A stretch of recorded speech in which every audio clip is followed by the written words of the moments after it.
Meus irmãos, boa noite. Que a graça do Senhor Jesus seja com todos. Todos são bem-vindos a esse tempo de culto que Deus tem nos dado, tem nos presenteado, e que seja um tempo agradável para nós como servos, para Deus como o alvo da nossa adoração. Eu convido os irmãos para abrirem suas Bíblias na carta de 1 Coríntios, capítulo 6. Esse texto, meus irmãos, tem uma relação com a santificação. O que é santificação, tá? Vamos ler ele para introduzir depois a pregação ou a exposição. A ideia é essa. Então, lendo, talvez possam pensar nesse tema de santidade ou santificação. Olha, dos versos 10 ao 20, diz assim a palavra de Deus. Vou começar no 9 por causa da vírgula. Aí no 10, no final do 9. Ou não sabeis que os injustos não herdarão o reino de Deus? Não vos enganeis. Nem impuros, nem idólatras, nem adúlteros, nem efeminados, nem sodomitas, nem ladrões, nem avarentos, nem bêbados, nem maldizentes, nem roubadores herdarão o reino de Deus.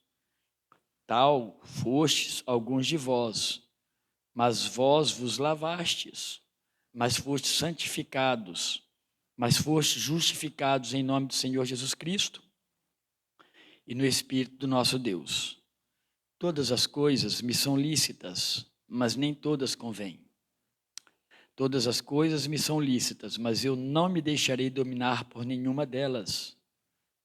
Os alimentos são para o estômago e o estômago para os alimentos, mas Deus destruirá tanto este como aquele. Porém, o corpo não é para a impureza, mas para o Senhor, e o Senhor para o corpo. Deus ressuscitou o Senhor e também nos ressuscitará a nós pelo seu poder. Não sabei que os vossos corpos são membros de Cristo? E eu, porventura, tomaria os membros de Cristo e os faria membros de meretriz? Absolutamente não. Ou não sabeis que o homem que se une à prostituta forma um só corpo com ela? Porque, como se diz, serão os dois uma só carne. Mas aquele que se une ao Senhor é um espírito com ele. Fugir da impureza.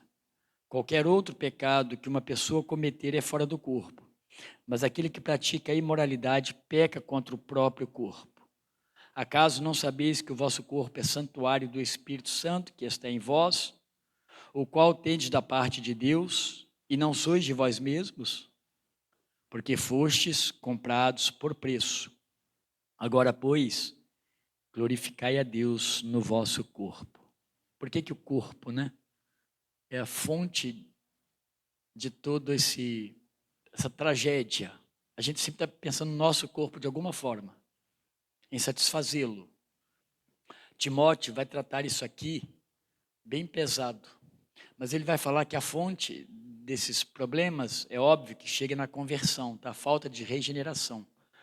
Mas ele fala que o uso das escrituras de forma ilegítima, porque ele está falando para uma igreja.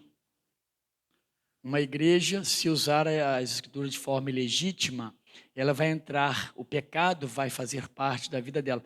Ele repete parte das palavras ou dos adjetivos que ele fala aqui, ele repete lá em Timóteo também. Sodomitas, matricidas, patricidas, homicidas. Ele repete uma porção de coisa lá, fruto, na verdade, do abandono das escrituras como palavra de Deus e resposta de Deus para a nossa vida.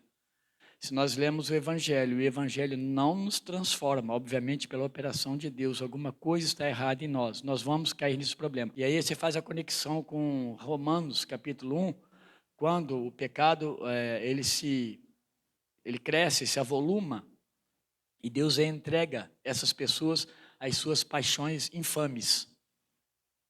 É terrível.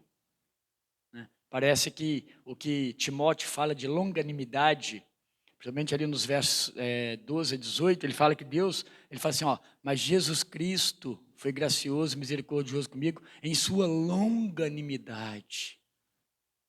Porém, a longanimidade de Deus, ela tem limite também. A longanimidade de Deus, o longo ânimo, a espera de Deus, ela tem limite. E aí chega o ponto do que pode ser pior na vida de uma pessoa. Então, meus irmãos, eu estou falando isso tudo porque nós vamos olhar para a santidade, santificação. Isso é muito sério. Acho que sim, tem bastante a ver, né, com o que a gente está falando, ou quer falar, que é santidade, mais perto de Cristo, é santidade, né? Longe de Cristo não é santidade. Longe de Deus não é santidade. Lembrem-se que o homem, ele perdeu essa condição de santo. Ele perdeu, tá? Porque ele se afastou de quem? De Deus. Quando ele estava próximo de Deus, Deus falava com ele falava com Deus. Olha que Deus maravilhoso. Mas quando ele pecou, ele se sujou. O homem se sujou diante de Deus. Então, ele perdeu a proximidade de Deus. Por isso, meus irmãos, que o pecado é chamado de sujeira, uma ruptura, uma transgressão. A Bíblia fala assim sobre o pecado. E onde domina o pecado, não há santidade, né? A santidade está distante. O que é santificação ou santidade? Esse é um tema bíblico, um tema não, é uma doutrina bíblica muito importante, tá bom? Muito importante. Há uma confusão enorme sobre ser santo. Pessoas se esforçando para ser santa. Esforçando, mas não de fato largando o pecado, mas fazendo seus esforços. Tem pessoas que acham que ir na igreja as santifica. O que nos santifica é Deus. De alguma forma sempre vai ser Deus. Ir na igreja é uma bênção, é uma maravilha, traz crescimento. Mas se você pensar que isso vai te santificar, pessoas que acham que participar da ceia do Senhor santifica. Não. Embora seja uma ordem e o cumprimento nos promova cuidado e bênção de Deus, a obediência, a santidade, a santificação não está na ceia, a participar da ceia. E aí você entra num caminho em que você promove a sua santidade. Aí é perigoso. Porque o que você acha que é santidade e como você promove a sua santidade? Deus te santifica. Há uns caminhos, no final talvez eu vou falar pelo menos 3 dele. Vou passar por ele assim, vocês vão perceber que nos promove. Deus usa para promover santidade em nós. Tá bom? Que é santificação. Santificação é a obra da livre graça de Deus. Graça é favor de Deus que nós não merecemos. Por isso a palavra graça é dádiva. É a obra da livre graça de Deus pela qual somos renovados em todo o nosso ser, segundo a imagem de Deus, habilitados a morrer cada vez mais para o pecado e viver para a retidão. Tá bom? Então parece grande, mas é bem simples. A Bíblia, ela é clara e ela sempre vai ser verdadeira, tá? Quando ela afirma que Deus criou o homem sem pecado. Eu falei isso agora há pouco. E isso é normal, pois dentre os muitos atributos de Deus, sabemos que ele é santo. Então, o Deus santo vai criar alguém santo, naturalmente. Deus não vai criar o homem pecador, né? Lá em Isaías 3, os serafins, eles fazem uma afirmação muito interessante, com ênfase, sobre Deus. E eles cantam a Deus dizendo assim, olha, santo, santo, santo é o Senhor dos exércitos. Toda a terra está cheia da tua glória. Deus santo. Essa repetição de santo, santo, santo é uma ideia de exagero. Ele é muito santo. Não há nada parecido com Deus em santidade, tá? A santidade de Deus, ela não foi algo adquirido com o passar do tempo, mas ele sempre foi santo. Deus, quando ele surge, que nós não sabemos quando, né? Mas se um dia Deus surgiu, ele nasceu santo, ele surgiu santo. e perfeito. Por causa disso, devido à sua pureza, não existe qualquer possibilidade de pecado em Deus. Pecado ou mal. Então, uma das perguntas que a gente às vezes fala aqui, responde aqui, ou alguém pode fazer, Deus criou todas as coisas. Qual a próxima pergunta que as pessoas fazem? E ele criou o mal também? Né? A pergunta boba, tá? Não dá confiança não. Mas as pessoas perguntam. Elas querem assunto, elas querem discussões, e nós não estamos. Nosso Deus é santo. Ele não criou o mal, e ele não cria o mal, e ele não cria o pecado, ele não tem pecado. Então nós vemos em Deus a plenitude de tudo que pode ser bom. Aí você vê em Deus o amor, misericórdia, justiça, o cuidado dele, as providências. Isso tudo vem de Deus. O diabo não faz isso. Por sua natureza santa, o Deus santo cria também esse homem santo, o ser humano que ele cria. Quando ele cria o homem e a mulher, ele os cria santo, em santidade. O homem viveu um tempo lá no jardim, ele e Eva na sequência, sem pecado e santos. Eles podiam ter comunhão com Deus. Mas nesse ato criador de Deus, o homem podia permanecer na presença dele, pois não havia pecado. Não tinha nada, não havia mal que o afastasse do Criador. Pelo contrário, havia alegria em estar na presença de Deus e havia a satisfação em Deus pela presença do homem. Mas a Bíblia informa para nós que o homem, ele caiu voluntariamente. Guarde bem essa palavra, tá? Foi um ato pecaminoso, voluntário. E ele cai da presença de Deus por causa do pecado da desobediência, ambição, orgulho. Estava presente no homem.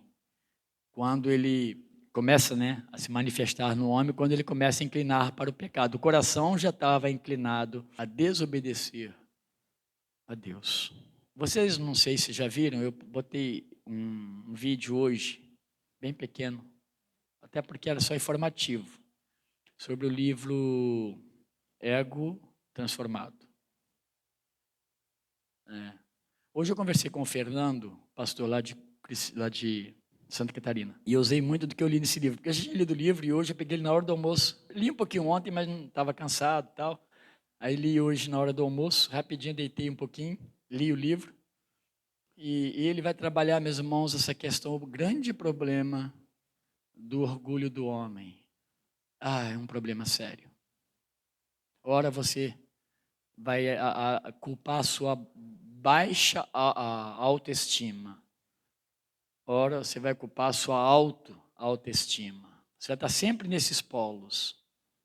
Paulo vai dizer que nem baixa autoestima, nem alta autoestima, e nem ele mesmo, ele não depende nem dele. Ele conclui, meus irmãos, eu estou falando um pouquinho do livro só, tá? Ele conclui dizendo assim: eu já fui justificado. Eu não estou mais agarrado em autoestima alta, autoestima baixa. É coisa errada, coisa perigosa. Está sempre em julgamento quem começa a trabalhar com essas ideias. Porque está sempre em débito ou está sempre fora da esfera do cuidado de Deus. Ele vai dizer o seguinte para os coríntios, porque eles falaram assim, olha, eu gosto de Paulo, eu gosto de Pedro, mas eu gosto desse ou daquele.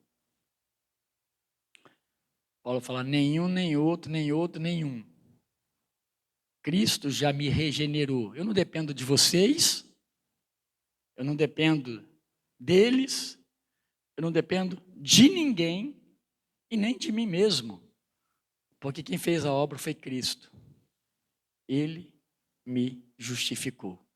Não estou mais escravizado por essas coisas. Então, o orgulho ele é perigoso, porque ele vai trabalhando coisas em nós, vai exigindo, vai fazendo com que nós exijamos coisas de Deus, de pessoas, da igreja. Eu ouço isso muito, meus irmãos. Sabe quando você ouvir assim, a igreja podia ser um pouco... Sabe as pessoas cobrarem das pessoas? Eu não tenho direito de cobrar nada, nem da Valéria. Você podia ter sido melhor, você podia ter feito isso ou aquilo. Não, que direito eu tenho? A gente tem que aprender essas coisas. Não temos direito. Nós temos direito de corrigir? Sim, corrigir é uma coisa. Exigir mudança de pessoas, exigir que pessoas façam coisas que nos agradam, por mais que elas sejam bons, não temos. A Bíblia, nesse aspecto, ela te isola. Você é responsável por suas ações. Isso é bom, isso é positivo, tá bom? O pecado, então, ele afastou ambição, orgulho. A gente tem repetido, por causa dos assuntos que nós tratamos, que Isaías 59, 2, ele fala que o pecado ele faz separação entre nós e o nosso Deus Criador.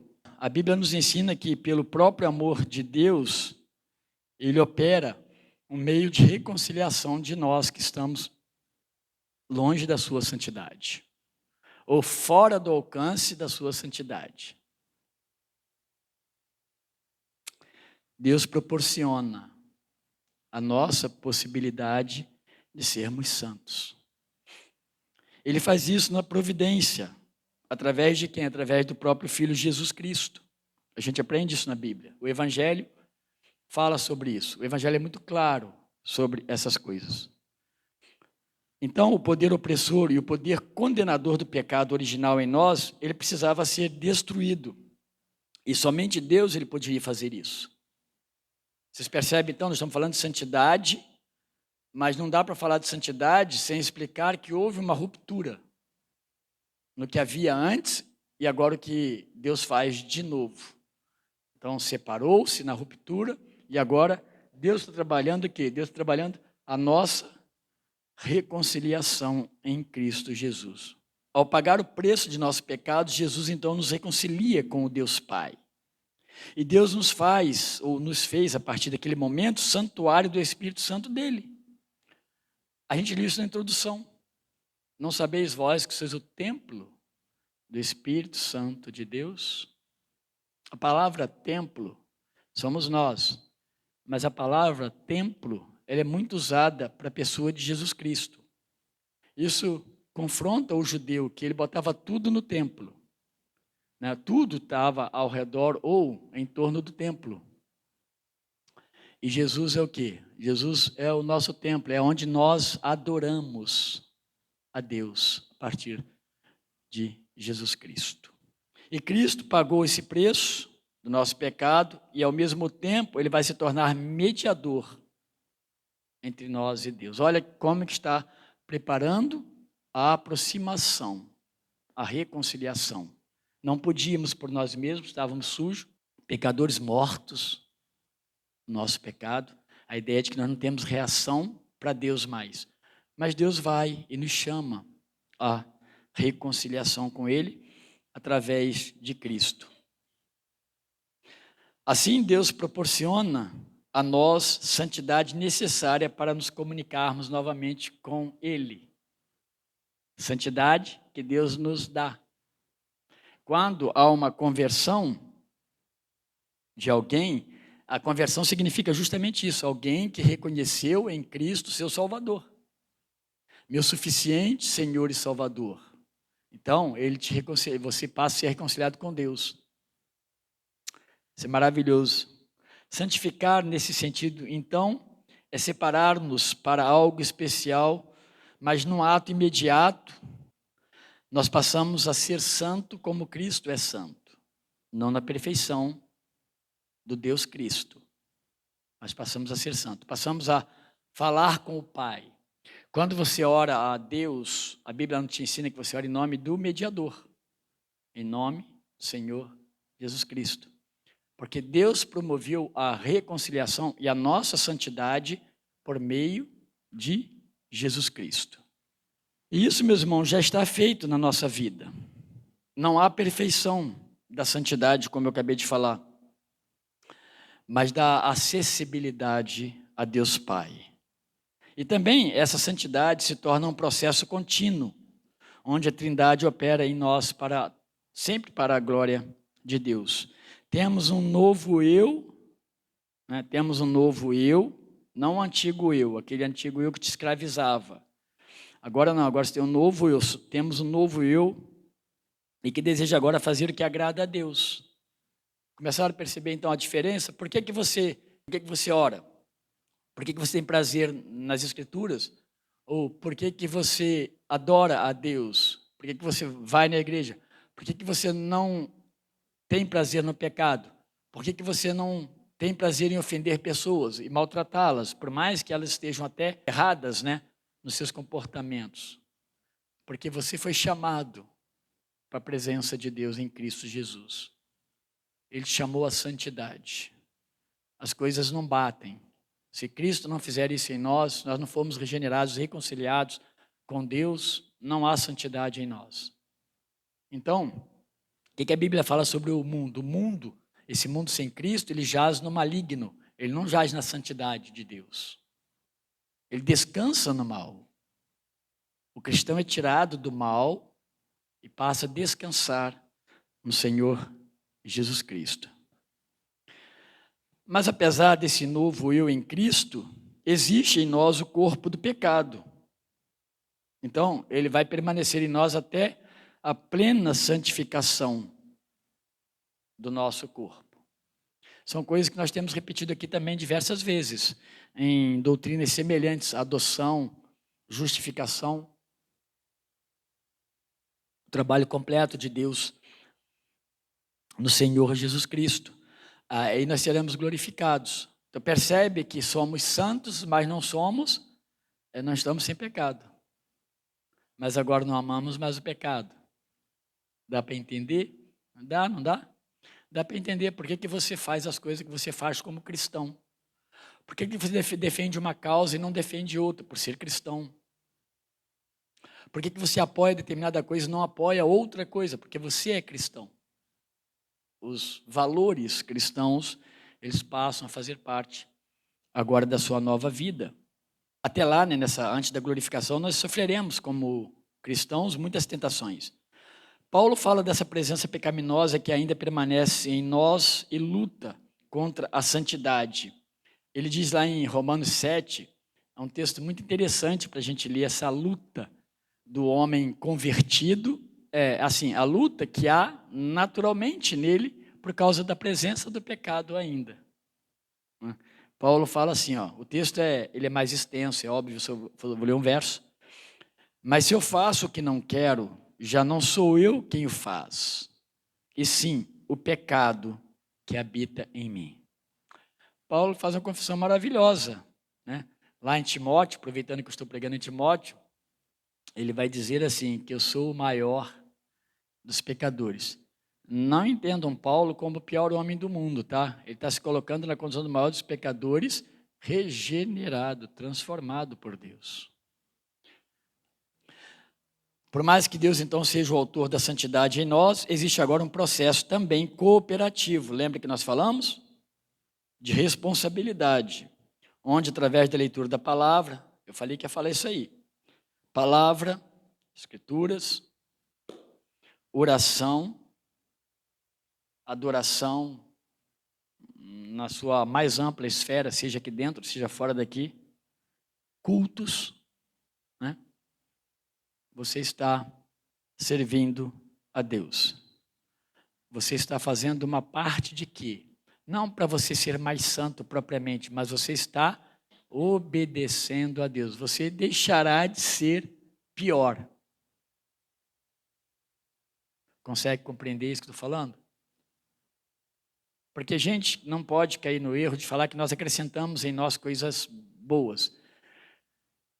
Em parte, você pode até pensar isso, mas não é correto, porque nós estamos em débito diante de Deus. Nosso corpo é pecador. Nós somos tentados o tempo todo, de várias maneiras, seja financeiro, seja em outras áreas, comunicação. Deus nos santificou, mas nós estamos nesse corpo. E onde entra a sua responsabilidade? Agora, como nova criatura, aquele que está em Cristo, nova criatura é. As coisas velhas já passaram, e eis que tudo se fez novo, 2 Coríntios 5,17. A nossa parte é agir como servos de Deus. Adão e Eva, eles vão errar nisso. Só que o erro deles trouxe a grande queda da humanidade. o pior acidente da humanidade. Nós fomos reconciliados. E quando, então, nós pecamos, nós fazemos o quê? Nós pedimos perdão a Deus. Olha que coisa maravilhosa. Nós podemos pedir perdão a Deus e Deus perdoar o nosso pecado. Isso é coisa sincera, meus irmãos. É fruto de um coração que foi reconciliado com Deus. Uma vida que foi reconciliada com Deus. Uma pessoa não reconciliada, ela não vai se importar. Ela vai alimentar o pecado de alguma forma. Isso não vai fazer muita diferença para ela. Mas quem é reconciliado com Deus, em Cristo, essas providências são normais. Essa responsabilidade pessoal é normal. Então você cuida para que o pecado não ache espaço e morada no seu coração. São meios, então, culto, oração, a palavra de Deus, todas as coisas, os estudos, as lições com a Bíblia dominical, são meios graciosos de Deus que Deus vai usar, na verdade, para amoldar-nos a sua vontade. A vontade de Deus é que agora é o nosso alvo. Por isso que a gente está falando de santidade. Se Deus nos reconciliou com Ele e nos chamou à santidade, passa a ser a vontade dEle, a nossa vontade deve ser a vontade do nosso Deus. Isso contraria muito a vida do homem pecador, porque o homem pecador, ele quer se satisfazer no pecado. Às vezes ele vai dar o jeitinho, Deus precisa ajeitar essa coisa para mim, né? Afinal de contas, isso que eu vou fazer não é tão ruim assim. Há pessoas que você aconselha ela, estou falando agora como pastor, então se você aconselha ela e fala, olha, o que você está fazendo talvez nem seja um pecado, pecado não tem tamanho, mas assim, talvez não seja nem uma coisa tão extremista diante de Deus, mas vai te trazer problemas seríssimos, com certeza. Eu já lidei com isso, meus irmãos, sentar aconselhando. Valéria perto de mim, não só uma vez, e a pessoa vira a cabeça, ela chora, ela às vezes questiona Deus, que Deus também é esse que me limita, e ela segue em frente com seus propósitos, e não dá outra coisa. Eu conheço casos, principalmente com relação a casamento. Principalmente. Romanos 12:2 nos ajuda a compreender um pouco disso. Ele chamando a sua responsabilidade. Não vivam como vivem as pessoas deste mundo. Estou lendo na NTLH, tá? Linguagem de hoje. Mas deixem que Deus os transforme por meio de uma completa mudança da mente de vocês. Assim vocês conhecerão a vontade de Deus, isto é, aquilo que é bom, perfeito e agradável a Ele. Se nós não quisermos assumir isso aqui, é muito difícil. Na primeira oportunidade, alguém vai te oferecer alguma coisa para que você pegue, que não é agradável a Deus. Estou indo para o final. Sermos parecidos com a santidade de Cristo, então é mostrar em nós as atitudes dele mesmo. O amor é uma dessas atitudes, alegria, paciência, gentileza, bondade, fidelidade, autocontrole. Gálatas ajuda bastante a gente, Gálatas 5, fruto do Espírito. Ajuda a gente a entender isso, que Deus faz essa transformação e que Ele coloca no nosso coração, Ele muda o nosso coração. Aliás, o coração era de pedra, simbolicamente falando, né? E volta a ser de carne, quando Cristo então trabalha. A cada dia parecemos-nos então mais com o nosso Salvador. Aí 2 Coríntios 3,18 diz assim, portanto, todos nós, com o rosto descoberto, refletimos a glória que vem do Senhor. Essa glória vai ficando cada vez mais brilhante e vai nos tornando cada vez mais parecidos com o Senhor, que é o Espírito Santo. Eu botei uma expressão aqui interessante, que eu acho que é interessante, crescimento contínuo em santidade. Não é minha frase, tá? Mas eu achei ela interessante, importante. Crescimento contínuo em santidade, enfraquecimento gradual do pecado. Então, quanto mais santo, mais longe do pecado, o que eu falei no começo. A santificação, como a justificação e a adoção, sempre será uma obra de Deus e Ele a terminará em nós. Então, Ele vai terminar a obra de santidade naquele grande dia. Ele vai terminar. Sempre lembro, e vocês sabem disso, aqui não é o nosso lugar. Ele é muito provisório. Ele é muito provisório. Que não é o nosso tabernáculo. Nós não vamos morar aqui. E por fim, Filipenses 2,13 diz assim: pois Deus está sempre agindo em vocês para que obedeçam à vontade dEle, tanto no pensamento como nas ações. Ou seja, Deus vai te ajudar nessa questão de santidade. Ele vai te ajudar. Deus se alegra na sua santidade. A santidade nossa glorifica o nosso Deus. A igreja, meus irmãos, ela vai se diferenciar de tudo mais por causa de Deus, por causa do Evangelho, por causa de Cristo, por causa dessas doutrinas que nós fomos por elas alcançados. Santidade é uma delas. Que Deus nos ajude, que Deus te ajude nas suas limitações, nas minhas, né? Nas dificuldades. Leia um livro, dá uma lida nele. Olha, você vai ler em 1 hora. Você vai ler. O Tim Keller, ele foi bem pontual. Talvez tenha até uma mensagem dele. Eu ainda não li sobre, mas toca em áreas. Ele trabalha um texto, no começo pode parecer meio confuso, mas não é confuso. Ele trabalha um texto, ele vai desenvolver esse texto ali de Coríntios, né? E vai chegar no ponto de que Deus já nos tornou santo. Deus já nos santificou. Agora vivamos em santidade, então. Bom, Deus abençoe a todos.